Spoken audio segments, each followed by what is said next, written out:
Alors, on m'a demandé de parler de mon expérience à Jericoacoara. Personnellement, j'ai adoré cette expérience-là, juste de vraiment pouvoir s'intégrer dans une petite ville comme ça, et puis vraiment de découvrir la culture brésilienne pour de vrai, ce que c'est d'aller voir le coucher du soleil le soir, puis tout le monde applaudit. On dirait que la ville vit en communauté, puis tout le monde vit vraiment par cette communauté-là. Le capoeira, la samba qu'on a essayé hier, jamais j'aurais cru que la culture brésilienne était une culture aussi riche.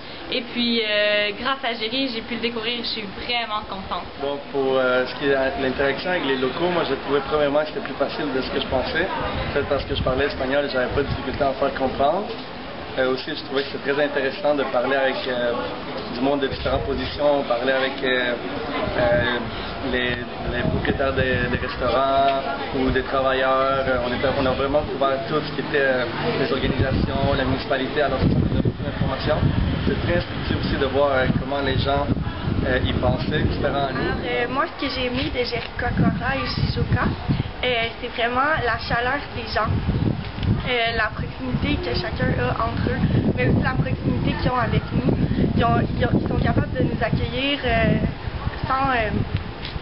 sans compter les barrières. J'ai vraiment beaucoup aimé les paysages, évidemment. C'est les plus beaux que j'ai vus avec la plage. J'ai aimé rencontrer les gens quand on se promenait dans les petites boutiques. On pouvait vraiment parler avec les commerçants. Ils nous racontaient leur histoire, ils nous racontaient pourquoi ils étaient là, ce qu'ils aimaient de la ville.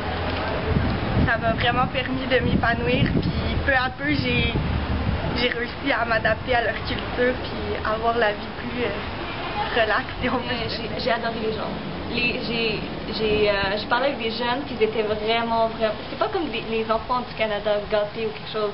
Je trouve que c'est du monde qui ont l'air... tu sais, ils sont contents avec ce qu'ils ont, ils demandent pas plus. C'est vraiment des gens qui sont contents de ce qu'ils ont dans le fond.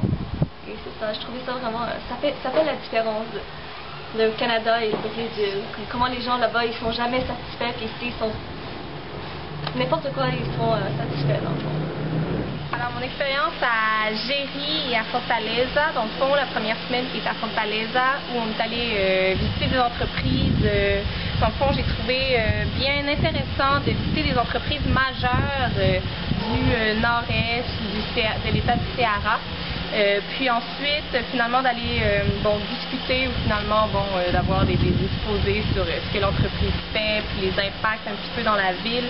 Puis surtout, après, de voir des poubelles de Ecofor, une des entreprises qu'on est allé voir dans la ville, remplies de noix de coco vides, disons, puis ensuite, ils font du recyclage, ils s'occupent de ces matières-là.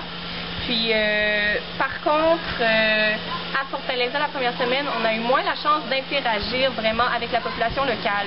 Ce qu'on a pu faire, par exemple, à Jeri, lors de la deuxième semaine, donc l'interaction, c'est sûr que le portugais, c'est une sorte de barrière de langue pour nous, mais le fait de pouvoir justement vraiment rencontrer les gens, leur parler en équipe, même individuellement, les gens de la posada, vraiment intéressant. Alors, autre chose par rapport au Brésil, puis du moins par rapport à la population, les gens qu'on a pu rencontrer, c'est que les Brésiliens sont vraiment souriants. Ils vont toujours sourire, puis même si on va, disons, on leur pose plein de questions par rapport à une pièce de vêtements ou quelque chose qu'on veut peut-être acheter et qu'on a fini par pas acheter, ils vont dire au revoir, merci, avec le sourire. Donc moi, j'ai parlé de la ville de Fortaleza, donc comment c'était là-bas. C'était très intéressant de visiter certaines entreprises et de voir à quel point elles ont réussi à faire quelque chose de grand et de grandes entreprises dans un endroit qui historiquement n'est pas nécessairement propice au développement de ce genre de compagnie. Bon, alors, je vous parle de mon expérience à Fortaleza, donc c'est une expérience qui a été très enrichissante. Ce qui m'a frappé le plus, je dirais, en visitant la ville, c'est à quel point c'est à quel point la criminalité mine le développement, le dynamisme de la ville. Donc c'est difficile vraiment de penser comment on peut en arriver à un niveau de développement qui est aussi grand qu'au Canada.